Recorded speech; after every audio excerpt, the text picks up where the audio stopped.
বাংলাদেশের উপকূলীয় এলাকায় প্রবল ঘূর্ণিঝড়ের প্রভাবে বৃষ্টিসহ দমকা অথবা ঝোড়ো হাওয়া অব্যাহত রয়েছে। এটি আরো উত্তর দিকে অগ্রসর হয়ে আজ ২৬ মে ২০২৪ সন্ধ্যা ৬টা থেকে পরবর্তী ৩ থেকে ৪ ঘন্টার মধ্যে মংলার নিকট দিয়ে সাগর আইল্যান্ড এবং খেপুপাড়া উপকূল অতিক্রম করতে পারে। প্রবল ঘূর্ণিঝড়টির অতিক্রমের পর এর নিম্নভাগ অতিক্রম অব্যাহত থাকবে। প্রবল ঘূর্ণিঝড় কেন্দ্রের ৬৪ কিলোমিটার একটানা সর্বোচ্চ গতিবেগ ঘন্টায় ৯০ কিলোমিটার, যা দমকা অথবা ঝোড়ো হাওয়ার আকারে ১২০ কিলোমিটার পর্যন্ত বৃদ্ধি পায়।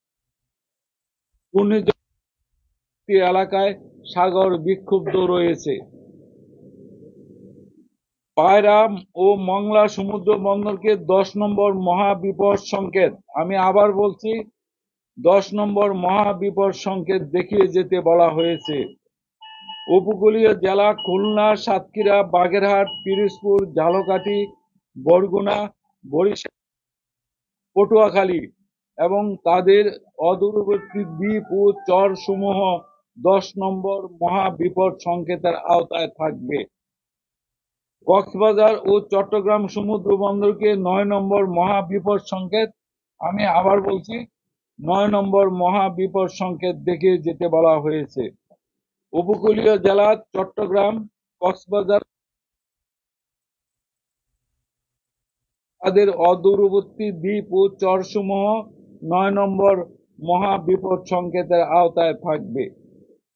খুলনা, সাতক্ষীরা, বাগেরহাট, পিরোজপুর, ঝালকাঠি, বরগুনা, বরিশাল, ভোলা, পটুয়াখালী, ফেনী, নোয়াখালী, লক্ষ্মীপুর, চাঁদপুর, চট্টগ্রাম ও কক্সবাজার জেলার নদী বন্দর সমূহকে ৪ নম্বর নৌ মহাবিপদ সংকেত, আমি আবার বলছি ৪ নম্বর নৌ মহাবিপদ সংকেত দেখিয়ে যেতে বলা হয়েছে।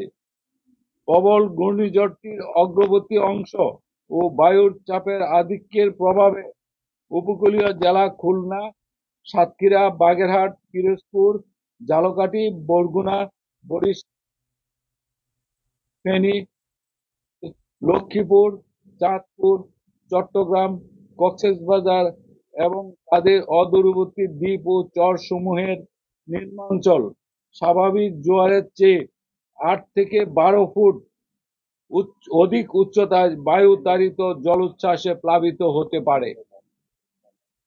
প্রবল ঘূর্ণিঝড়টির প্রভাবে রাজশাহী, ময়মনসিংহ, ঢাকা, বরিশাল ও চট্টগ্রাম ও সিলেট বিভাগের দমকা অথবা ঝোড়ো হাওয়া সহ ভারী থেকে অতি ভারী বৃষ্টি হতে পারে। অতি ভারী বর্ষণের প্রভাবে কক্সবাজার, বান্দরবান, রাঙ্গামাটি, কোথাও কোথাও ভূমিধস হতে পারে। উত্তর বঙ্গোপসাগর ও গভীর সকল মাছ ধরার নৌকা ও ট্রলার সমূহকে পরবর্তী নির্দেশ না দেওয়া পর্যন্ত নিরাপদ বলা হয়েছে। এই ছিল ঘূর্ণিঝড় রিমালের আবহাওয়ার বিশেষ বিজ্ঞপ্তি, যেটি আমরা আজকে দুপুর ১২টায় জারি করেছি, সেটি সর্বশেষ অবস্থা।